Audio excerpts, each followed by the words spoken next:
സകലജരാജങ്ങളുടെയും പ്രപഞ്ചത്തിന്റെയും അടികളുടെയും സൃഷ്ടാവായ ദൈവമേ, സർവ്വസ്ത പിതാവേ, അടികളുടെ ആയുസ്സിൽ ഒരു പ്രാവശ്യം കൂടെ ഞങ്ങളുടെ ആലയത്തിൽ കടന്നു വരുവാനായിട്ടുള്ള സാവകാശം ഒന്നായി സ്തോത്രം എന്ന മഹാദേവയായി പരിസ്ഥിതി ഞായറാഴ്ചയായി ഞങ്ങൾ ആചരിക്കുകയാണല്ലോ. ഞങ്ങൾക്ക് തന്നിരിക്കുന്ന മനോഹരമായ ഭൂമിക്കായി, ജീവജാലങ്ങൾക്കായി, ചരാചരങ്ങൾക്കായി, പ്രപഞ്ചത്തിനായി, സൂര്യനായി, ചന്ദ്രനായി, നക്ഷത്രങ്ങൾക്കായി, ജലത്തിനായി, വായുവിനായി, ഞങ്ങളുടെ ജീവനായിട്ടൊക്കെ ഞങ്ങൾ അങ്ങേക്ക് നന്ദി പറയുന്നത്. എല്ലാം അങ്ങയുടെ ദാനമാണ്. അത് നിലനിർത്തുവാനായിട്ടുള്ള എല്ലാ അനുകൂല ഘടകങ്ങളെയും കാലാകാലങ്ങളിൽ അവിടെ ഞങ്ങൾക്ക് ദരിദ്രനായ സ്തോത്രം. കർത്താവേ, പരിസ്ഥിതിയുമായിട്ടുള്ള ഞങ്ങളുടെ ബന്ധത്തിൽ എന്തെങ്കിലും പോരായ്മകൾ വന്നിട്ടുണ്ടെങ്കിൽ അത് ഞങ്ങൾ ക്ഷമിക്കണമേ. അത് പരിഹരിക്കുവാനായിട്ടുള്ള പരിജ്ഞാനം തന്ന് ഞങ്ങളെ അവിടെ നിന്ന് ശക്തീകരിക്കണമെന്ന് പ്രാർത്ഥിക്കുന്നു. വചനം പങ്കുവെക്കുന്ന ബലഹീനാടിയെ കൂടെ താഴ്ത്തുന്നു. ഞങ്ങളുടെ കുരിശിന്റെ മറവിലേക്ക് മറയ്ക്കണമേ. ഇവിടെ സന്നിഹിതരായിരിക്കുന്ന എല്ലാവരെയും പരിശുദ്ധാത്മാവിന്റെ കൃപാവരങ്ങളാൽ കർത്താവ് ശക്തീകരിക്കണം. യേശു മിശിഹായുടെ നാമത്തിൽ അപേക്ഷിക്കുമ്പോൾ കൃപകൾക്ക് മാറാണമേ. ആമേൻ. ദയവായിരിക്കാം. ദൈവത്തിന്റെ അതിപരിശുദ്ധമായ നാമത്തിന്റെ മഹത്വമുണ്ടാകട്ടെ. കർത്താവിൽ പ്രിയമുള്ളവരെ, ബഹുമാനായ നിങ്ങൾ എല്ലാവർക്കും ഒരു പ്രാവശ്യം കൂടെ വീണ്ടും വരുന്നവനായ കർത്താവായ യേശുക്രിസ്തുവിന്റെ നിശ്ചല നാമത്തിലുള്ള സ്നേഹ അഭിവാദ്യങ്ങൾ ഇതിലൂടെ അറിയിക്കുന്നു.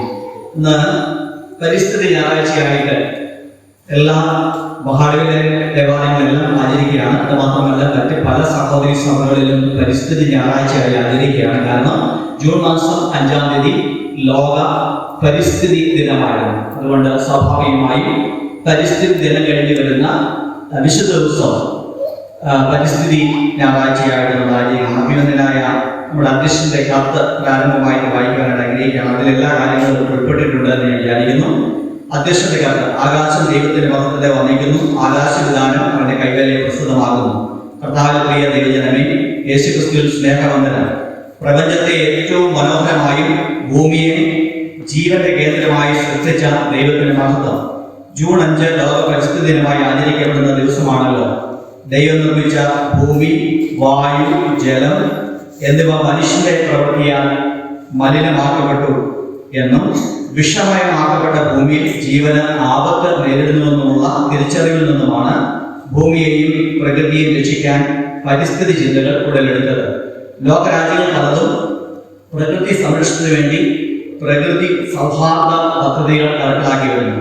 CSI സഭയും പ്രകൃതി സൗഹാർദ്ദ പദ്ധതികൾ ആവിഷ്കരിച്ചിട്ടുണ്ട്. അതിൽ പ്രധാന കാര്യം പ്രകൃതിക്ക് ഒട്ടും ഹാനികരമില്ലാത്ത സൗരോർജ്ജ ഉത്പാദനവും ഉപയോഗമാണ്. അതോടൊപ്പം ഭൂമിയെ ഹരിതാപമാക്കുകയും അന്തരീക്ഷത്തിലെ കാർബൺ അളവ് കുറയുന്നതിന് മരങ്ങൾ നട്ടു വളർത്തുകയും ചെയ്യുന്ന പദ്ധതിക്കും സഭ നേതൃത്വം നൽകി വരുന്നു. പരിസ്ഥിതി ലോക പ്രദേശങ്ങളായി പ്രഖ്യാപിച്ചിരിക്കുന്ന ഇടങ്ങളാണ് നമ്മുടെ മഹാനഗരിയിലെ പല പ്രദേശങ്ങളും. അതുകൊണ്ട് നിർമ്മാണ പ്രവർത്തനങ്ങൾക്കും അടിസ്ഥാന വികസന കാര്യങ്ങൾക്കും തടസ്സങ്ങൾ സ്വാഭാവികമാണ്. കാലാവസ്ഥാ വ്യതിയാനം മനുഷ്യൻ പ്രകൃതിയെ നശിപ്പിച്ചതുകൊണ്ട് സംഭവിക്കുന്നതാണ്. ഈ വർഷം ഏറ്റവും കൂടുതൽ ചൂട് നമുക്ക് നേരിടേണ്ടി വന്നു. പ്രളയവും ഈ വർഷത്തേക്ക് പ്രവേശിച്ചിരിക്കുന്നു. ആഗോള താപനത്തിൽ നിന്നും കാലാവസ്ഥ വ്യതിയാനത്തിൽ നിന്നും ഭൂമിയെ കാത്തുപരിപാലിക്കാനും ദൈവത്തിന്റെ കൈവേലിയും കരവിരുദ്ധമായ ഭൂമിയെയും ആകാശത്തെയും അതിന് തനിമയിൽ നിലനിർത്തുവാനും ദൈവം നമുക്ക് ജ്ഞാനം നൽകട്ടെ. പരിസ്ഥിതി ദിനത്തിൽ മാത്രം ഏതാനും വൃക്ഷത്തായി നടന്ന പരമ്പരാഗത പരിസ്ഥിതി ദിനാചരണത്തിൽ നിന്നും വ്യത്യസ്തമായി നിരന്തരം പ്രകൃതിയെ സംരക്ഷിക്കുന്ന പ്രവർത്തനങ്ങളിൽ എല്ലാ സഭാവിശ്വാസികൾക്കും ഇടപെടുവാൻ കഴിയട്ടെ എന്ന് ആശംസിക്കുന്നു, പ്രാർത്ഥിക്കുന്നു. കർത്താവിൽ നിങ്ങളുടെ അധ്യക്ഷൻ റൈറ്റ് റവറൻഡ് PS ഫ്രാൻസിസ് അഭിനന്ദനയുടെ സന്ദേശം ആമുഖമായി വായിച്ച് കേട്ടുവല്ലോ. പ്രിയമുള്ളവരെ, ഇന്ന് പരിസ്ഥിതി ദിനമായി ഞായറാഴ്ചയായിട്ട് നമ്മൾ ആചരിക്കുകയാണ്. അതുമായി ബന്ധപ്പെട്ട വേദഭാഗങ്ങളെല്ലാം വളരെ മനോഹരമായ വേദഭാഗങ്ങൾ. എന്നാൽ എന്നെ വളരെ ചിന്തിപ്പിച്ചതായ വ്യത്യസ്തമായ ഒരു വേദഭാഗമാണ് വെളിപ്പാട് പുസ്തകം 21-ാം അധ്യായത്തിൽ നമുക്ക് ലഭിച്ചിരിക്കുന്നത്. അറിയാമോ, വേദപുസ്തകത്തിലെ ഏറ്റവും അവസാനത്തെ പുസ്തകമാണ് വെളിപ്പാട് പുസ്തകം. ഒരു യുഗാന്ത്യ ശാസ്ത്രപരമായ പ്രാധാന്യമുള്ള ഈ പുസ്തകമാണ്. ദാനിയേലിന്റെ പുസ്തകം പഴയ നിയമത്തിൽ എത്രമാത്രം യുഗാന്ത്യ ശാസ്ത്രപരമായി പ്രാധാന്യം അറിയിക്കുന്നു, അതേ പ്രാധാന്യമാണ് വെളിപ്പാട് പുസ്തകത്തിലുള്ളത്. നമുക്ക് രസകരമായി കാണാൻ കഴിയുന്ന കാര്യം, ഉൽപ്പത്തിയിൽ ഒരു തോട്ടത്തിന്റെ നിർമ്മാണം, ഏദൻ തോട്ടം നിർമ്മിച്ച് ആദമിനെയും ഹവ്വയെയും അവിടെ ആക്കി എല്ലാ സൗകര്യങ്ങളും ദൈവം അവിടെ നൽകുകയാണ്. വെളിപ്പാടിൽ നമ്മൾ മനോഹരമായ ഒരു തോട്ടത്തിന്റെ ദൃശ്യമാണ് നമ്മൾ കാണുന്നത്. യഥാർത്ഥത്തിൽ ഉൽപ്പത്തിയിൽ കാണുന്ന തോട്ടം മനുഷ്യന്റെ പാപത്തിന്റെ ഫലമായിട്ട് അത് നമുക്കറിയാം ആ മനോഹാരിതയെല്ലാം നഷ്ടപ്പെട്ടെങ്കിൽ വെളിപ്പാട് പുസ്തകത്തിൽ ഈ തോട്ടം വീണ്ടും പുനർനിർമ്മിക്കുന്ന ഞാൻ വായിച്ചപ്പോൾ നമുക്ക് എത്ര മനോഹരമായ ഒരു കോൺസെപ്റ്റ് ആണെന്നറിയാമോ വെളിപ്പാട് പുസ്തകത്തിൽ ഇതിന്റെ ഒരു പരിസ്ഥിതി പ്രാധാന്യം വെളിപ്പാട് പുസ്തകത്തിൽ പലതും എക്കോളജിക്കൽ ഇമ്പോർട്ടൻസ് ഉള്ളതാണ്. പരിസ്ഥിതി പ്രാധാന്യമാണ്. പഴയ നിയമത്തിലെ പോലെ ഏഷ്യാപ്രവാചകനും എസ്കേലും ഒക്കെ ഉള്ളതുപോലെ പുതിയ നിയമത്തിൽ സുവിശേഷ വേദഭാഗങ്ങളിൽ ഇന്ന് നമ്മൾ വായിച്ച സുവിശേഷ വേദഭാഗത്തിൽ കർത്താവ് കാറ്റിനെയും കടലിനെയും ശാസിക്കുന്നതാണ്.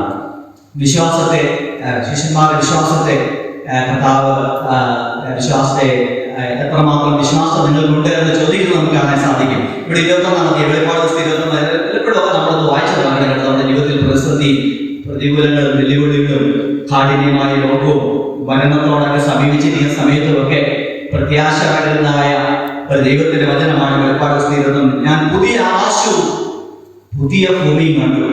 ഒന്നാമത്തെ ആകാശവും ഒന്നാമത്തെ ഭൂമിയും കഴിഞ്ഞുപോയി, സമുദ്രവുമില്ല. പുതിയ യെരൂശലേം എന്ന വിശുദ്ധ നഗരം ഭർത്താവിനായി അനുഗ്രഹിച്ചിട്ടുള്ള മണവാട്ടിയെ പോലെ ഒരുങ്ങി സ്വർഗത്തിൽ നിന്ന് ദൈവസഭയിൽ നിന്ന് ഇറങ്ങുന്നത് ഞാൻ കണ്ടു. പിന്നെ സിംഹാസനത്തിൽ നിന്ന് ഒരു മഹാശബ്ദം പറയുന്നത് ഞാൻ കേട്ടത്. ശ്രദ്ധിക്കണമേ, ഇതാ മനുഷ്യരോടുകൂടെ ദൈവത്തിന്റെ കൂടാരം, അവൻ അവരോടുകൂടെ വസിക്കും, അവർ അവരുടെ ജനമായിരിക്കും, ദൈവം താൻ അവരുടെ ദൈവമായി അവരോടുകൂടി ഇരിക്കും. അവൻ അവരുടെ കണ്ണിൽ നിന്ന് കണ്ണുകളെല്ലാം തുടച്ചു കളയും. ഇനി മരണം ഉണ്ടാകുകയില്ല, ദുഃഖവും മുറവിളിയും അർത്ഥതയും ഇനി ഉണ്ടാകുകയില്ല. ഒന്നാമത്തേത് കഴിഞ്ഞുപോയി. സിംഹാസനത്തിൽ ഇരിക്കുന്നവൻ ഇതാ ഞാൻ സകലം പുതുതാക്കുന്നുവെന്ന് അരുളി ചെയ്തു. എത്ര മനോഹരമായ പ്രത്യാശ നിർഭരമായ ഒരു വേദഭാഗമാണ് വെളിപ്പാട് പുസ്തകത്തിൽ നമുക്കിന്ന് വേദഭാഗമായി ലഭിച്ചിരിക്കുന്നത്. പ്രിയമുള്ളവരെ, മലയാള സാഹിത്യത്തിലെ ഒരു പ്രശസ്ത കവയിത്രിയാണ് സുഗതകുമാരി. സുഗതകുമാരിയെ കുറിച്ച് നമ്മളെല്ലാവരും സ്കൂൾ ക്ലാസ്സുകളിൽ കോളേജിലൊക്കെ പഠിച്ചിട്ടുണ്ട്. സരസ്വതി സമ്മാൻ വരെ നേടിയതായ പരിസ്ഥിതിയോട് വളരെ അടുത്ത് ജീവിച്ച, പരിസ്ഥിതി പ്രാധാന്യത്തെക്കുറിച്ച്, പരിസ്ഥിതി സംരക്ഷണത്തെക്കുറിച്ച് പഠിപ്പിച്ചതായ ഒരു അധ്യാപിക കൂടിയാണ് സുഗതകുമാരി ടീച്ചർ എന്നാണ് സുഗതകുമാരിയെ അറിയപ്പെടുന്നത്. ഈ സുഗതകുമാരിയുടെ 2 കവിതകളിൽ ഞാനിങ്ങനെ ഒരു പരിവേഷണം നടത്തിയപ്പോൾ മനോഹരമായ പ്രകൃതി സംരക്ഷണ സ്വപ്നങ്ങളാണ് ഈ സുഗതകുമാരി പങ്കുവെക്കുന്നത്. നാളേക്ക് വേണ്ടി എന്ന് പറയുന്ന ചെറിയൊരു കവിതയുണ്ട്. അതിങ്ങനെയാണ് ഞാൻ നിങ്ങളുടെ മുമ്പിൽ അവതരിപ്പിക്കട്ടെ. ഒരു തൈ നടാം നമുക്ക് അമ്മയ്ക്ക് വേണ്ടി, ഒരു തൈ നടാം കൊച്ചു മക്കൾക്ക് വേണ്ടി, ഒരു തൈ നടാം 100 കിളികൾക്ക് വേണ്ടി, ഒരു തൈ നടാം നല്ല നാളേക്ക് വേണ്ടി.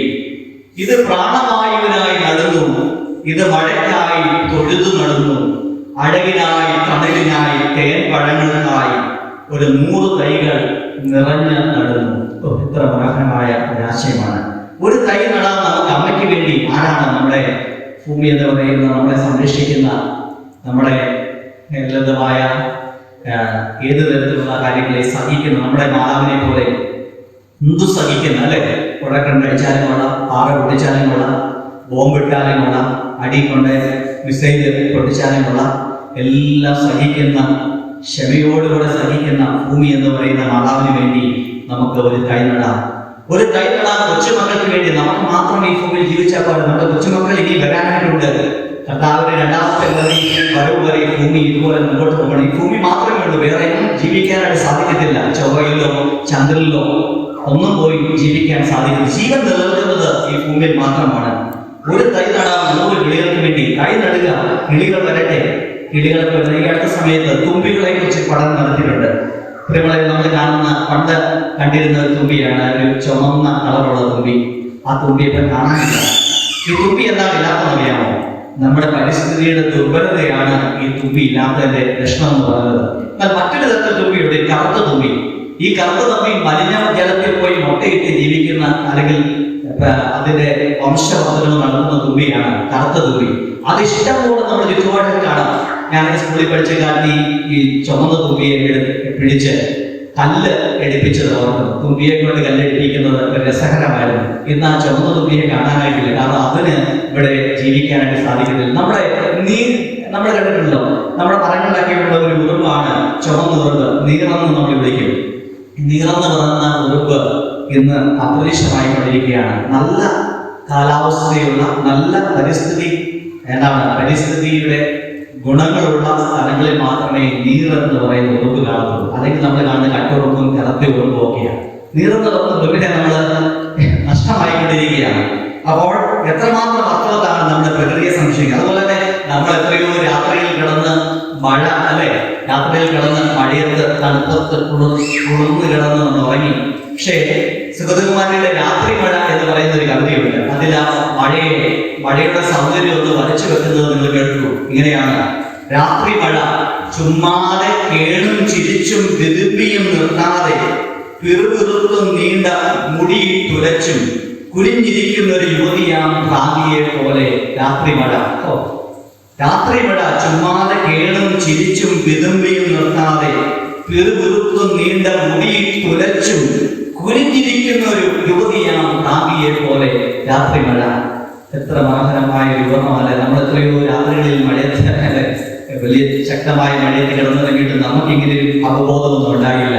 എന്നാൽ പ്രകൃതിയോട് അടുത്ത് ജീവിക്കുന്ന, പ്രകൃതിയെ സ്നേഹിക്കുന്നതായ ഈ സുഗതകുമാരി എന്ന കവിയത്രിക്ക് ഈ രാത്രി മഴയെ വ്യക്തമായി മനസ്സിലായി. പ്രിയമുള്ളവരെ, ഞാൻ ഇന്ന് വളരെ ചുരുങ്ങിയ ചിന്തയ്ക്കായിട്ടാണ് നിൽക്കുന്നത്. ഞാൻ പറയാതെ തന്നെ നമ്മുടെ പരിസ്ഥിതിയിലുള്ള പ്രശ്നങ്ങൾ എന്തെല്ലാമാണെന്ന് ബഹുമാനായി നിങ്ങൾക്ക് വളരെ വ്യക്തമായിട്ട് അറിയാം. ഈ കടന്നുപോയ വേനൽക്കാലം നമ്മുടെ ചരിത്രത്തിലെ ജീവിതത്തിലെ ഏറ്റവും കൂടുതൽ ചൂട് നേരിട്ട ഒരു കാലഘട്ടമായിരുന്നു. അതിന് കാരണമായിട്ട് പറഞ്ഞത് എൽ നീനോ എന്ന് പറയുന്ന ഒരു പ്രതിഭാസം, പസഫിക് സമുദ്രത്തിൽ ഉണ്ടാകുന്ന ചൂട് വഹിക്കുന്നതായ പ്രവാഹങ്ങൾ, അതിനെയാണ് എൽ നീനോ എന്ന് പറയുന്നത്. അത് ശക്തമായി ഇന്ത്യൻ മഹാസമുദ്രത്തിലേക്ക് കൂടുതലായിട്ട് ഒഴുകി വന്നതുകൊണ്ട് ഈ ഇന്ത്യൻ മഹാസമുദ്രത്തിന്റെയും അറബിക്കടലിന്റെയും ബംഗാൾ ഉൾക്കടലിന്റെയും താപം, ചൂട് വർദ്ധിച്ചു. അതാണ് നമ്മൾക്ക് അനുഭവപ്പെട്ട ഈ ചൂടിന് കാരണം എന്നാണ് പറയുന്നത്. എന്നാൽ ഇപ്പോൾ പറയുന്നു ലാനിന എന്ന് പറയുന്ന, ലാനിന എന്ന് പറഞ്ഞാൽ ചെറിയ കുട്ടി എന്നാണ് പറഞ്ഞതിനർത്ഥം. ലാനിന എന്ന് പറയുന്ന പ്രതിഭാസം ആരംഭിക്കുക. എൽ നീനോ അവസാനിച്ചു, ലാനിന ആരംഭിക്കുകയാണ്. ലാനിന എന്ന് പറഞ്ഞാൽ തണുപ്പ് നിറഞ്ഞ പ്രവാഹങ്ങളെയാണ് ലാനിന എന്ന് പറയുന്നത്. ഈ പ്രവാഹങ്ങൾ പസഫിക്കിൽ നിന്ന് ഇന്ത്യയിലേക്ക് ശക്തമായി അതിന്റെ ദിശ തിരിഞ്ഞ് ഒഴുകിക്കൊണ്ടിരിക്കുന്നു. അതുകൊണ്ട് ഈ വർഷം കേരളത്തിൽ ശക്തമായ മഴയാണ് പ്രവചിക്കപ്പെട്ടിരിക്കുന്നത്. നമുക്കറിയാം, 1924 മൂന്നാറിൽ അന്നത്തെ മഴക്കാലത്ത് മൂന്നാറിലെ റെയിൽവേ ലൈൻ പോലും ഒളിച്ചുപോയി. കേരളങ്ങളുടെ ഏറ്റവും വലിയ വെള്ളപ്പൊക്കമാണ് 24 വെള്ളപ്പൊക്കം എന്ന് പറഞ്ഞാൽ അതുപോലുള്ളൊരു സമാനമായ ഒരു സ്ഥിതിവിശേഷമാണ് ഈ വർഷം നമ്മുടെ കേരളത്തിൽ പ്രവചിക്കപ്പെട്ടിരിക്കുന്നത്. ഇതിനെല്ലാം കാരണം എന്താണ്? ഇതിനെല്ലാം കാരണം നമ്മളാണ് അറിയുന്നത്. ഞാൻ കഴിഞ്ഞ ദിവസം ഇങ്ങനെ ഉപവാസ പ്രാർത്ഥനയ്ക്ക് ഞാനിങ്ങനെ ഒരു ചോദ്യം ചോദിച്ചു. ദൈവം മനുഷ്യനെ സൃഷ്ടിച്ചത് മുതലാണ് പ്രശ്നങ്ങളുടെ ആരംഭമുണ്ടായത്. ദൈവം നല്ല ചായയും മനോഹരമായ രീതിയിൽ മനുഷ്യനെ സൃഷ്ടിച്ചു. അന്ന് മുതൽ പ്രശ്നങ്ങൾ ആരംഭിക്കും. ഏതൊരു തോട്ടത്തിൽ എത്ര മനോഹരമായ ഒരു ചിത്രമാണ് മനുഷ്യനും പ്രകൃതിയും ജീവജാലങ്ങളും ഒക്കെയായി സാഹോദര്യ ബന്ധത്തിൽ, സുഹൃത്ത് ബന്ധത്തിൽ ജീവിക്കുന്ന മനോഹരമായ ചിത്രമാണ് ഏതെങ്കിലും നമ്മൾ കാണുന്നത്. മനുഷ്യനെ സൃഷ്ടിച്ചു. മനുഷ്യന്റെ ഈഗോയും കോംപ്ലക്സും ഒക്കെ കാരണം പാപം ചെയ്തു കഴിഞ്ഞപ്പോൾ പ്രകൃതിയുടെ സന്തുലനാവസ്ഥയ്ക്ക് ആകമാനം മാറ്റം വരിക. നമ്മൾ ഉടനെ കാണുന്ന കൊലപാതകമാണ് അല്ലെ. അതിന്റെ മക്കളായ കയീൻ ഹാബേലും തമ്മിൽ അവര് വഴക്കുണ്ടാക്കി കയീൻ ഹാബേലിനെ കൊല്ലുന്നതാണ് നമ്മൾ കാണുന്നത്, കൊലപാതകം. പിന്നെ നമ്മൾ നോക്കുമ്പോൾ എത്രമാത്രം വിഷമകരമായ പ്രതിസന്ധിയിലൂടെയാണ് ദൈവപുത്രൻ കടന്നു പോകുന്നത്. ദൈവത്തെ വായിക്കുന്നത് മനുഷ്യനെ സൃഷ്ടിച്ചത് ഓർത്ത് ദൈവം പരിതപിച്ചു എന്ന് പോലും നമ്മൾ വായിക്കുന്നുണ്ട്. കാരണം അയ്യോ, ഇങ്ങനെ ഒരു സൃഷ്ടിയുടെ ആവശ്യമില്ലായിരുന്നു എന്ന് ദൈവം ചിന്തിക്കുന്ന ഒരു സമയം പോലെ ഉണ്ടായി. ഇതിനെല്ലാം കാരണം എന്താണ്? മനുഷ്യന്റെ അത്യാഗ്രഹമാക്കിയമാണ് അല്ലെ, അത്യാഗ്രഹമാക്കിയാണ്. നമ്മളെല്ലാം വിചാരിക്കുന്നത് നമ്മൾ ഈ ഭൂമിയിലാക്കിയിരിക്കുന്നത് നമ്മളെ ഭൗതികമായ ബ്ലെസ്സിങ്ങിന് വേണ്ടിയാണ്. നമുക്ക് കൂടുതൽ കൂടുതൽ ഭൗതികമായ സമ്പത്തുകൾ ഉണ്ടാകുന്ന എല്ലാം നമ്മുടെ അനുഗ്രഹമാണെന്നാണ് നമ്മുടെ ചിന്ത. ദൈവത്തിന്റെ വചനം അങ്ങനെ നമ്മളെ പഠിപ്പിക്കുന്നില്ല. നമ്മുടെ എല്ലാം ധാരണ, ഞാൻ ഉദാഹരണമായിട്ട് എനിക്ക് ഒരു വാഹനം ഉണ്ടെങ്കിൽ ആ വാഹനം രണ്ടായിട്ട് വർദ്ധിക്കുന്ന ഒരു അനുഗ്രഹമായി നമ്മൾ കാണുന്നു. ഞാനൊരു കാർ മേടിച്ചു കഴിഞ്ഞാൽ ദ ഗിഫ്റ്റ് ഓഫ് ഗോഡ് എന്ന് നമുക്ക് എഴുതി വെക്കുന്നു. ഉടനെ ഞാൻ പറയുകയാണ്, ഈ കാർ എനിക്ക് സമ്മാനമായി നൽകിയതാണ്. അതിന്റെ അർത്ഥം എന്താണ്? നമുക്ക് കിട്ടുന്ന ഭൗതികമായ സാഹചര്യങ്ങൾ, നമ്മൾക്ക് ജീവിക്കാനായിട്ടുള്ള അടിസ്ഥാന ആവശ്യങ്ങൾ നമുക്ക് നിർവഹിക്കുന്ന ദൈവമാണ്. എന്നാൽ മനുഷ്യന്റെ ആർത്തിയും അത്യാർത്തിയും കാരണം ഭൗതികമായ എല്ലാം ഗ്രാസ്പ് ചെയ്യാനായിട്ടുള്ള എല്ലാം എനിക്ക് വേണം, സ്വന്തമാക്കണം. നമ്മുടെയൊക്കെ ഈ അല്ലല്ലേ സൈക്കിൾ ഉള്ളവരുടെ ആഗ്രഹം എന്താണ്? അയൽവക്കത്തെ വീട്ടിൽ കാർ ഉണ്ടെങ്കിൽ സൈക്കിൾ മാറ്റി എനിക്ക് കാർ മേടിക്കണം. കാർ മേടിക്കുമ്പോൾ സാധാരണ കാർ പോരാ, കുറച്ചുകൂടെ വലിയ വിലപിടിപ്പുള്ള കാർ വേണം.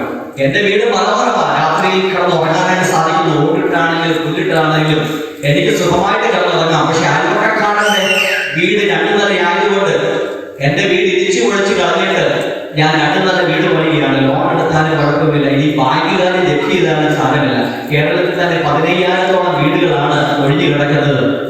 ഈ വീടുകൾ മെയിൻറ്റെയിൻ ചെയ്യാനായിട്ട് എത്ര തുക വേണം? ഒന്ന് പെയിന്റ് ചെയ്യാൻ തന്നെ 10,000-കണക്കിന് രൂപ നമുക്ക് ആവശ്യമാണ്. ദൈവം ഇങ്ങനെയാണോ നമ്മളെ അനുഗ്രഹിക്കുന്നത്? ഇങ്ങനെ അനുഗ്രഹിക്കാമെന്ന് ദൈവം പറഞ്ഞിട്ടില്ല. ഇതിനെ ഒന്ന് ബ്ലെസ്സിംഗ് ആയിട്ട് നമ്മൾ കാണില്ല. ഇതൊക്കെ ഈ പ്രകൃതിയെ ഇല്ലാതാക്കുന്നതായ അനുഗ്രഹങ്ങളാണ്.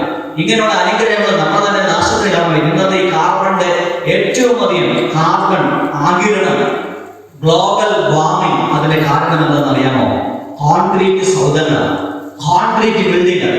നമ്മളൊക്കെ പണ്ട് ഞാൻ പറഞ്ഞത് ഓൾറെഡി ചെറ്റക്കുടിയിൽ താമസിക്കണമെന്നല്ല, പക്ഷെ പരിസ്ഥിതി സൗഹാർദ്ദമായ മെറ്റീരിയൽസ് നമ്മൾ ഉപയോഗിക്കാത്തതുകൊണ്ട് നമുക്കറിയാം ഈ ഹൈദരാബാദിലൊക്കെ കോൺക്രീറ്റ് ബിൽഡിംഗ് എത്ര ഉണ്ടാക്കിയാലും കുറെ ചോരാനായിട്ട് ഉള്ളത്. കാരണം പരിസ്ഥിതി സൗഹാർദ്ദമല്ല, ഓട് ഒക്കെയാണ്, അല്ലെങ്കിൽ അതുപോലുള്ള ഏതെങ്കിലും മെറ്റീരിയൽസ് ആണ്. അപ്പോൾ ഇതിനകത്ത് ഈ ഇരുമ്പ് കമ്പിയൊക്കെ ഉപയോഗിച്ച് സിമെന്റിന്റെ അമിതമായ ഉപയോഗവും കല്ലും കോൺക്രീറ്റും എല്ലാം കൂടെ ചേർത്ത് ഉണ്ടാക്കുമ്പോൾ ഇത് എന്താണ്, പ്രകൃതിയുടെ ചൂടിനെ ഇങ്ങനെ വലിച്ചെടുക്കുക. ഇതിന് വെളിയിലേക്ക് വിടാനായിട്ട് സാധിക്കുന്നില്ല. രാത്രിയിൽ കിടന്ന് കോൺക്രീറ്റ് ബിൽഡിങ്ങിൽ നമ്മൾ കിടന്ന് ഉരുക്കുകയാണ്. ഈ പാഴ്സനേജ് നമുക്കുണ്ട്. പല ദിവസങ്ങൾ രാത്രി ഉറങ്ങുന്നത് 1 മണിക്കും 2 മണിക്കും ഒക്കെ, കാരണം ഉറങ്ങാനായിട്ട് സാധിക്കുന്നില്ല. നെരിക്കൂടിനുള്ളിൽ ഇരിക്കുന്ന അനുഭവമാണ്. അപ്പോൾ ഞാൻ പറഞ്ഞു, ഇതെല്ലാം നമ്മൾ ഈ ഇങ്ങനത്തെ ബ്ലെസ്സിംഗ് തരാമെന്ന് ദൈവം പറഞ്ഞിട്ടില്ല. ദൈവം ബാലൻസ്ഡ് ആയിട്ട് ബ്ലെസ്സിംഗ് ആണ്. മനുഷ്യനെ ഏതെല്ലാം ആക്കിയപ്പോൾ മനുഷ്യനും ജീവിക്കണം, ചരാചരങ്ങൾക്ക് ജീവിക്കണം. മനുഷ്യന്റെ ജീവിതം മറ്റ് ചരാചരങ്ങൾക്ക് ഒരിക്കലും നാശത്തിന് കാരണമായി തീരരുതെന്ന് വളരെ വ്യക്തമായി ദൈവം ആഗ്രഹിച്ചു. എന്നാൽ ഇന്ന് നമ്മളതെല്ലാം മാറ്റി പറിച്ചു. അതിന്റെ ഫലമായിട്ട് എന്തുണ്ടായി? ഇന്നലെ ഞാനൊരു പേപ്പർ വായിച്ചു, 4ാമത്തെ ഒരു സർവനാശത്തിലേക്ക് പ്രകൃതി പോവുകയാണ്. 4ാമത്തെ 3 എക്സ്റ്റൻഷൻ, 3 ഓൾറെഡി കഴിഞ്ഞു. 4ാമത്തെ ഒരു സർവനാശത്തിലേക്ക്. അപ്പം ജീവൻ നിലനിൽക്കാനായിട്ട് സാധിക്കുന്നില്ല. ജീവനെ നിലനിർത്താൻ നമുക്ക് സാധിക്കുന്നില്ല. നമ്മുടെ നമുക്കറിയാം, ഇന്ന് ഏറ്റവും കൂടുതൽ ബിസിനസ്സായി മാറിയിരിക്കുന്ന ആതുരാലയങ്ങളാണ്. ക്യാൻസർ രോഗം വളരെ ചെറുപ്പത്തിലേ മുതൽ ക്യാൻസർ രോഗം ആരംഭിക്കുക.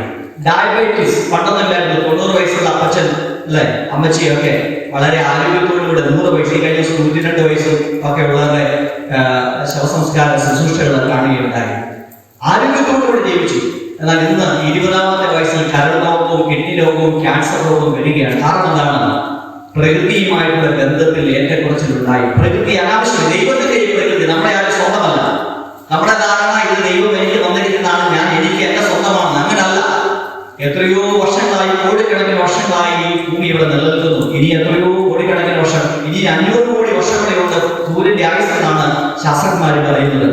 ഇവിടെ ഈ ഭൂമിയെ നമുക്ക് വേണം. നമുക്ക് മാത്രം ജീവിച്ചാൽ പോലെ, നമ്മുടെ മക്കൾക്ക് ജീവിക്കണം, അവരുടെ മക്കളുടെ മക്കളുടെ മക്കൾക്ക് ജീവിക്കണം, തലമുറകൾക്ക് ജീവിക്കണം. പക്ഷെ നമ്മുടെ ചിന്ത എന്താണ്?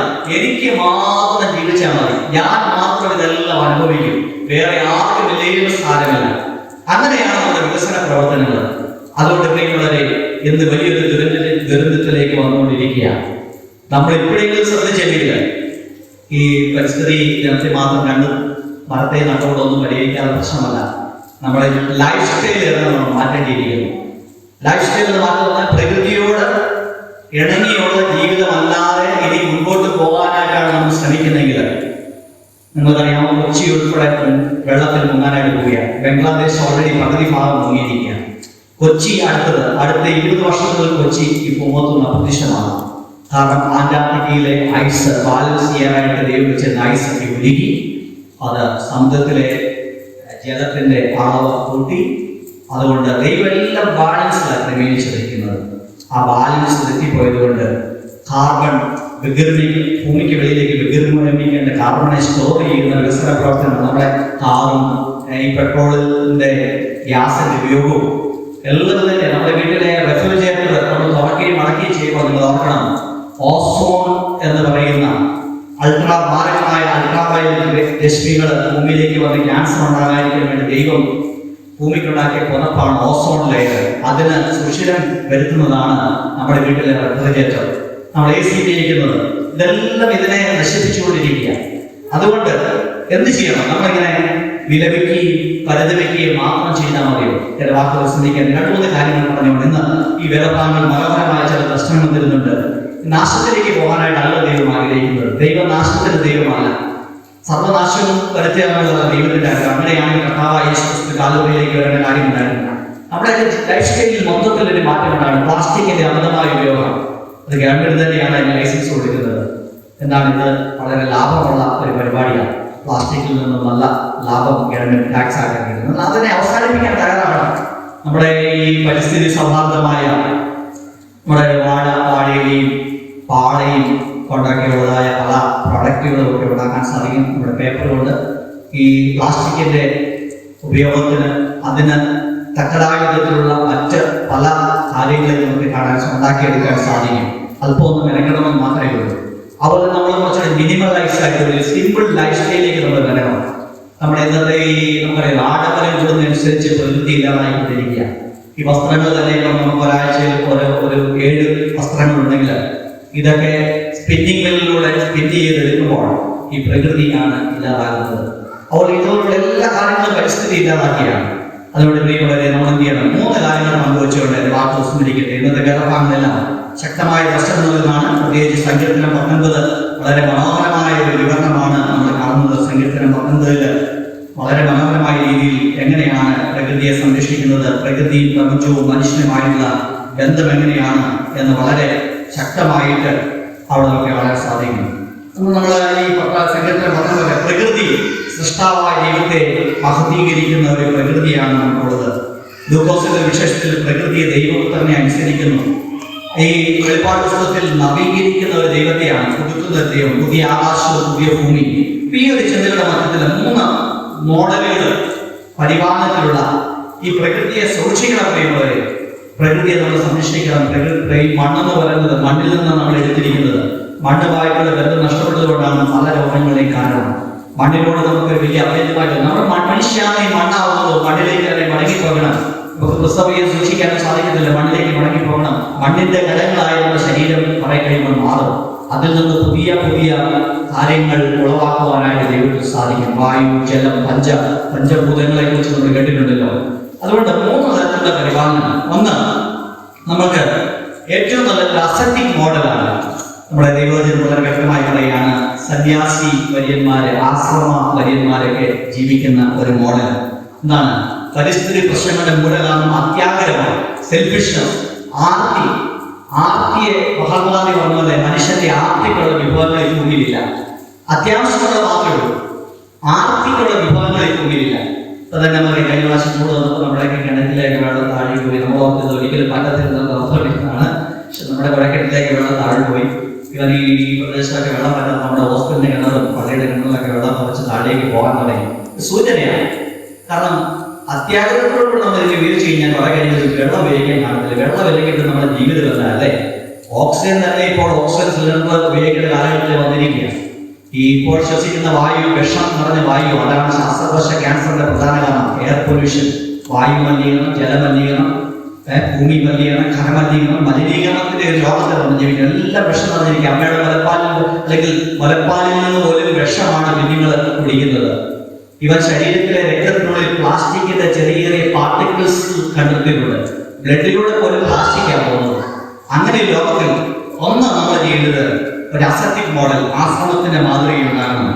അതുകൊണ്ട് എന്ത് ചെയ്യണം? അത്യാഗ്രഹം മാറ്റിവെച്ച് ലളിതമായ ജീവിതശൈലി ആവിഷ്കരിച്ചുകൊണ്ട് അത്യാഗ്രഹത്തെ നിയന്ത്രിക്കാനുള്ള മാർഗമാണ് ചെറുത് മനോഹരം, സ്മോൾ ഈസ് ബ്യൂട്ടിഫുൾ. നമ്മൾ ഈ തമിഴ്നാട്ടുകാരെ കണ്ടുപിടിക്കുന്നുണ്ട്. നമുക്കിവിടെ ഒരു പ്രശ്നമുണ്ടെങ്കിൽ നമുക്ക് ഭയങ്കര ഈഗോ ഉള്ള കോംപ്ലക്സ്. അയൽവക്കക്കാരനാണ് നമ്മുടെ ഈ ഒളിഡാറ്റിയുടെ പരസ്യം ഉണ്ടായിരുന്നത്. Owner's pride, neighbour's envy. ഒളിഡാറ്റിയെ മേടിച്ചു വെച്ച് കഴിഞ്ഞാൽ ഇത് ഉപയോഗിക്കുന്ന ഉടമസ്ഥന് ഭയങ്കര അഹങ്കാരമാണ്. അയൽവക്കക്കാരൻ എന്നുണ്ടാകും, അസൂയ ഉണ്ടാകും. അതിനുവേണ്ടിയാണ് നമ്മൾ ഒളിഡാറ്റി മേടിച്ചു വെക്കുന്നത്. ഒളിഡാറ്റി മേടിച്ചാൽ ഒരു ഗുണമുണ്ട്, ഉപയോഗിക്കുന്ന ഭയങ്കരമായ ഇത് കാണുമ്പോൾ അയൽവക്കക്കാരന് ഭയങ്കര അസൂയ. നമ്മുടെ ഈ കോംപ്ലക്സ് തമിഴ്നാട്ടുകാരെ കണ്ടുപിടിക്കണം. അവരുടെ വീട് കമ്പത്തോടൊക്കെ പോയി ചെറിയ വീടാണ്. നമ്മൾ ഓർക്കും ദാരിദ്ര്യവാസിയാണ്. പക്ഷെ നമ്മളെക്കാളും കോടിക്കണക്കിന് വാസികളാണ്. ഇവനെ കായസഞ്ജീവാക്കിയായിട്ട് കട്ടപ്പനയുടെ കൃഷ്ണൻ്റെ കായസഞ്ജീവായിട്ടാണ് നമ്മുടെ അണ്ണാച്ചി വന്നിരിക്കുന്നതാണ്. ഇവൻ ഒരു ദരിദ്രവാസിയാണ്. നമ്മുടേതാണ് കോടിക്കണക്കിന് ഇവിടെ ആശ്രമമല്ല. കട്ടപ്പനയിലെ സാധനങ്ങൾക്ക് വേണ്ടി അണ്ണാച്ചിയാണ്. കായസഞ്ജിക്കകത്ത് മടക്കി പൈസ പിടിച്ച് സ്റ്റാൻഡിൽ കിടക്കുക. നമ്മളാണ് എന്തെടുക്കും, നമുക്കൊന്നുമില്ലെങ്കിലും നമ്മൾ സംതിങ് ഗ്രേറ്റ് അല്ലേ, നമ്മൾ ഭയങ്കരമായ എന്തോ ആണെന്നുള്ള ഭാഗമാണ്. അതുകൊണ്ട് തന്നെ പറ്റി ഗൾഫിലൊക്കെ ജോലി ചെയ്യുന്നവർ മുഴുവൻ നമ്മുടെ വലിയ വീടുണ്ടാക്കി, ഭയങ്കര ലക്ഷങ്ങളുടെ വീടാണ്, 1 കോടി 2 കോടി രൂപ. തിരിച്ചടയ്ക്കാൻ മേലാത്ത എത്ര പേരുടെ വീടുകളാണ് ജപ്തി ഭീഷണി നേരിടുന്നത്. ബാങ്കുകാരാണ്. ഇന്നലെ യൂണിയൻ ബാങ്കിലെ ഒരു പരസ്യമുണ്ടായി, ജനത്തോട് എത്ര വീടുകളാണ് ജപ്തിയായിരിക്കുന്നത്. ഞാൻ ചോദിക്കട്ടെ, ഇതിന്റെ വല്ല ആവശ്യമുണ്ടോ? ദൈവം തന്ന അനുഗ്രഹങ്ങൾ നന്ദി പറഞ്ഞുകൊണ്ട് ആ ഉള്ള ഇതിൽ സന്തോഷിക്കാനായിട്ട് നമുക്ക് സാധിക്കുവായിരുന്നെങ്കിൽ മറ്റുള്ളവരുടെ അസൂയ ഉണ്ടാക്കാനായിട്ടല്ല ദൈവം നമ്മളെ ആഗ്രഹിക്കുന്നത്. ഈ പ്രപഞ്ചത്തെ സ്റ്റുവാർഷിപ്പ് അല്ലെ, കിത്താൻഗിരി, സ്റ്റുവാർഡ് എന്ന് പറഞ്ഞ പന്തനെ മാറി കിത്താൻഗിരി ഒരു ബന്ധം. ആങ്ങളെയും പെങ്ങളും എങ്ങനെയാണോ എന്നതുപോലെയാണ് നമ്മുടെ പ്രകൃതിയുമായിട്ട് മരങ്ങളുമായിട്ട്. കാരണം ഈ മരമില്ലെങ്കിൽ നമുക്ക് ശ്വാസം ഓക്സിജൻ കിട്ടുന്നില്ല. അതുകൊണ്ടാണ് മരങ്ങൾ നടണമെന്നും കിളികളെ സംരക്ഷിക്കണമെന്നും മൃഗങ്ങളെ സംരക്ഷിക്കുക. അതുകൊണ്ട് എന്തെടുക്കണം, അത്യാഗ്രഹത്തെ നിന്ദിക്ക് ചെറുത് മാത്രമാണ് തങ്ങളുടെ ആവശ്യങ്ങൾ പരിമിതപ്പെടുത്തി പ്രകൃതിയുമായി ഇണങ്ങിച്ചേർന്ന് ജീവിക്കുന്ന ആശ്രമ കൂട്ടായ്മയുടെ അംഗങ്ങൾ പ്രഖ്യാപിക്കുന്നതാണ് ഭൂമി ദൈവത്തിന്റെ ദാനമാണ്. അത് മനുഷ്യരെ അത്യാഗ്രഹത്തിനും ആർത്തിക്കും ഈ പണത്തിന് വേണ്ടി ഉപയോഗിക്കാനായിട്ടുള്ള ഭൂമി ദൈവത്തിന്റെ സൃഷ്ടിയാണ്, ദൈവത്തിനെ മുതുക്കുന്ന ദൈവത്തിന്റെ ദാനമാണ്. അതുകൊണ്ട് രണ്ടാമത്തെ എക്സ്പെരിമെന്റൽ മോഡലാണ്. നമ്മുടെ ഇവിടെ ദീർഘകാലത്തില് പേപ്പറുകളൊക്കെ മുറിക്കുന്നുണ്ടോ, അതുപോലെ തന്നെ വൈൻ ഷെയർ ചെയ്യുന്നു, എല്ലാം ദാനമായി ലഭിച്ചതാണ്. അതിനാൽ അവയെല്ലാം പങ്കുവെക്കണം എന്നുള്ള ഒരു ആശയമാണ് സാക്രമെന്റൽ മോഡൽ എന്ന് പറയുന്നത്. ദീർഘകാലത്തിൽ നമുക്കറിയാം കാസയിലെ വീഞ്ഞ് സമർപ്പിക്കപ്പെടുന്നു, പേപ്പർ മുറിച്ച് നമുക്ക് നൽകുന്നു. അതുകൊണ്ട് അനുഗ്രഹിക്കപ്പെടുക, പങ്കിടപ്പെടുക. 148 സംഘടന ഇതാണ് പ്രഖ്യാപിക്കുന്നത്. ആരാധനയുടെ വിശ്വ പശ്ചാത്തലമാണ് 148 സംഗീതന. അതുപോലെ ഷെയർ ചെയ്യാൻ പണ്ട് അപ്പച്ചന്മാർക്കും അമ്മച്ചിമാർക്കും ഉണ്ടായിരുന്നത്. വീട്ടിൽ മുളകെങ്കിൽ അടുത്ത അല്പത്തോടെ കൊടുക്കും, ഷെയർ ചെയ്യുന്ന അനുഭവം, ഒരു കൂട്ടായ്മ ഉണ്ടായിരുന്നു. നമ്മളെല്ലാം വേദി കെട്ടി മതിൽ കെട്ടി അടക്കിയാണ് നമ്മളിലേക്ക് തന്നെ ഒതുങ്ങിയ സ്വാർത്ഥന്മാരായിട്ട്. അതുകൊണ്ട് അതിൻ്റെതായ പരാജയങ്ങളാണ് നമ്മൾ അനുഭവിക്കുന്നത്. നമുക്ക് തന്നെ ഒറ്റപ്പെട്ട തൃപ്തികളായിട്ട് ജീവിക്കാൻ സാധിക്കുന്നില്ല. അതിനെയാണ് മൂന്നാമത് ലിബറേഷൻ മോഡലാണ്. ഇത് ഈ മാതൃക പ്രകാരം സൃഷ്ടിയിൽ എവിടെയുള്ള ബലഹീന ഘടകത്തോട് സഭ ഐക്യദാർഢ്യം പുലർത്തണം. റഷ്യ എന്ന് പറയുന്ന വിമോചനമാണ്. റോമാലേഖനം 8-20 ദൈവം ദരിദ്രരുടെ കരച്ചിൽ കേൾക്കുകയും അവരോട് ഐക്യദാർഢ്യം പ്രഖ്യാപിക്കുകയും ചെയ്യുന്ന ദൈവമാണ്. പുറപ്പാട് 3:7. അതുകൊണ്ട് എന്ത് ചെയ്യണം, പ്രതികരണശേഷിയില്ലാത്ത പാവപ്പെട്ട നമ്മുടെ സഹജീവികൾ, കിളികളും മൃഗങ്ങളും മരങ്ങളും യാതൊരു പ്രതികരണശേഷിയില്ല. സിംഗപ്പൂരിൽ ഒരു നിയമമുണ്ട്, അവിടെ ഒരു മരം വെട്ടുന്നതിന് ക്യാപിറ്റൽ പണിഷ്മെന്റ് ആണ് ഉള്ളത്. നമ്മുടെ ഹൈന്ദവ സഹോദരന്മാരുടെ ചിന്ത അനുസരിച്ച് ഒരു മരം വെട്ടുന്നതിന് ആ മരത്തോട് പോയി ചോദിക്കും, മരമേ അങ്ങ് എത്ര കാലം ഓക്സിജൻ തന്നതാണല്ലോ. അനേക കിളികൾ തങ്ങളുടെ ഈ തണലിൽ വിശ്രമിച്ചതാണ്, അനേക മൃഗങ്ങൾ ഈ തണലിൽ വിശ്രമിച്ചതാണ്. ഞങ്ങൾക്കൊരു ആവശ്യമുണ്ട്, അത്യാവശ്യമാണ്. ചിലപ്പോൾ അമ്പലത്തിലേക്ക് കുടിവരം ഉണ്ടാക്കാനായിരിക്കും ഞങ്ങൾ ഈ മരം വെട്ടിക്കോട്ടെ. ആ പ്രകൃതിയോടെ കാവലിനോട് ചോദിക്കുക. ക്രിസ്ത്യാനിയുടെ മാത്രമേ യാതൊരു ചോദ്യം. നമ്മുടെ എല്ലാം പുസ്തകം പറഞ്ഞിരിക്കുകയാണ്, ഇതെല്ലാം ദൈവം നിങ്ങൾക്ക് തന്നിരിക്കുകയാണെന്നുള്ള ഒരു ക്രിസ്ത്യൻ യുവാതിയുടെ ഏറ്റവും വലിയ ബലഹീനത. ലോകത്ത് എവിടെയെല്ലാം പോയിട്ടുണ്ട്. ഇവൻ കാനഡയിലേക്ക് വന്നതായ സായിപ്പുമാരാദ്യം ചെയ്യുന്നതെന്നറിയാം. നമ്മുടെ ഇവിടെയുള്ള ട്രൈബൽസ് ഉണ്ടായിരുന്നു, മനോഹരമായി പ്രകൃതിയുടെ അടുത്ത് ജീവിക്കുന്ന റെഡ് ഇന്ത്യൻസ്. അവരെ വെടിവെച്ചു കൊന്ന് അവരുടെ മൂക്ക് കട്ട് ചെയ്ത് വീട്ടിൽ പ്രദർശിപ്പിച്ചതാണ് സായിപ്പുമാർ ചെയ്തത്. എത്ര മൂക്കാണ്? 10 മൂക്ക്. അപ്പൊ 10 റെഡ് ഇന്ത്യൻസിനെ വെടിവെച്ചു കൊന്നു. ഗ്രേറ്റ് ക്രിസ്ത്യൻ ദൈവശാസ്ത്രമാണ്. അതാണ് അതിന്റെ വഴി. നിങ്ങൾ ഭൂമി അടക്കി വാഴി എന്നുള്ളത് വന്നപ്പോൾ നമ്മുടെ സായിപ്പാരാണല്ലോ ലോകമല്ല, അവരോടൊപ്പം എല്ലാം അടക്കി പഠിക്കാനായിട്ട് ഞങ്ങൾ ഏൽപ്പിച്ചിരിക്കുന്നത്. അങ്ങനെയല്ല, ഒരു സാഹോദര്യ ബന്ധത്തിൽ നിലനിർത്താനായിട്ട്. അതിന്റെ വാക്കുകൾ സ്മരിക്കട്ടെ. അതുകൊണ്ട് ഭൂമിയുടെ ഒതുക്കം സംഭവിക്കുന്നത് ദൈവം ആഗ്രഹിക്കുകയാണ്. ഒരു പുതിയ ആധ്യാത്മികത നമുക്കുണ്ടാകുന്ന സൃഷ്ടിബന്ധിത ആധ്യാത്മികത, എക്കോ സെന്റർഡ് സ്പിരിച്വാലിറ്റി, പ്രകൃതിയെ സ്നേഹിക്കാൻ. മാത്യു ഫോക്സ് എന്ന് പറയുന്ന ഒരു ചിന്തകനാണ്. അദ്ദേഹം എഴുതിയ ഒരു വാക്ക് കോട്ട് ചെയ്തുകൊണ്ട് എൻ്റെ വാക്കുകൾ സ്മരിക്കട്ടെ. മാത്യു ഫോക്സ് പറയാണ്, ആദരവിലാണ് തുടക്കം കുറിക്കേണ്ടത്. ആദരവ്. ഒരു മരം കാണുമ്പോൾ ഇത്ര മനോഹര ദൈവമേ, ഇത്ര മനോഹരമായ സൃഷ്ടിയാണ്, അതിനോട് ഞങ്ങൾ വിസ്മയം രൂപപ്പെടണം. വിസ്മയം ഉണ്ടാകണം. നമുക്ക് എന്ത് ചെയ്യണം? ഈ പ്രപഞ്ചത്തിന്റെ ഭാഗമാണ് നമ്മളെന്ന ഒരു അറിവ് നമ്മളിൽ ആദരവുള്ളതാണ്. ഒരു രാഷ്ട്രമോ രാഷ്ട്രീയ പാർട്ടിയോ അല്ലെങ്കിൽ കപടമായ ഒരു വിസ്മയമല്ല, നൽകുന്ന വിസ്മയമായ അനുഭവമല്ല. പ്രപഞ്ചത്തിന്റെ പങ്കിടലിന്റെ ഭാഗമായ നമ്മുടെ അസ്തിത്വത്തെ ഓർത്ത് നമ്മൾ അത്ഭുതപ്പെടണം, നമ്മുടെ ജീവിതത്തെ ഓർത്ത് അത്ഭുതപ്പെടണം. നമുക്കൊരു വിസ്മയം ഉണ്ടാകണം, ഒരു ആദരവ് ഉണ്ടാകണം, ബഹുമാനം ഉണ്ടാകണം. WCCയുടെ മനോഹരമായ ഒരു എക്കോളജിക്കൽ ബുക്കിലുണ്ട്. അതിലെ ഒരു ആശീർവാദം ഞാൻ പറഞ്ഞുകൊണ്ട് എന്റെ വാക്കുകൾ സ്മരിക്കട്ടെ. WCC വേൾഡ് കൗൺസിൽ ഓഫ് ചർച്ചസിന്റെ ഒരു ആശീർവാദം എങ്ങനെയാണ്? സർവശക്തനായ ദൈവം നിങ്ങളെ അനുഗ്രഹിക്കട്ടെ. മുകളിലുള്ള ആകാശങ്ങളുടെ അനുഗ്രഹവും താഴെയുള്ള ആഴങ്ങളുടെ അനുഗ്രഹവും ധാന്യങ്ങളുടെയും പൂക്കളുടെയും അനുഗ്രഹവും ശാശ്വതമായ ഗിരികളുടെ അനുഗ്രഹവും അനശ്വരമായ കുന്നുകളുടെ ഐശ്വര്യ സമൃദ്ധിയും നിങ്ങളോട് കൂടി ഇരിക്കട്ടെ. പിതാവിന്റെയും പുത്രന്റെയും പരിശുദ്ധാത്മാവിന്റെയും നാമത്തിൽ തന്നെ ആമേൻ. അപ്പോൾ പിതാവായ ദൈവത്തിനും പുത്രനായ ദൈവത്തിനും പരിശുദ്ധാത്മാവിന്റെ ദൈവത്തിനും സകല ബഹുമാനം നോക്കും കാലാസ്ഥാനം കൂടാതെ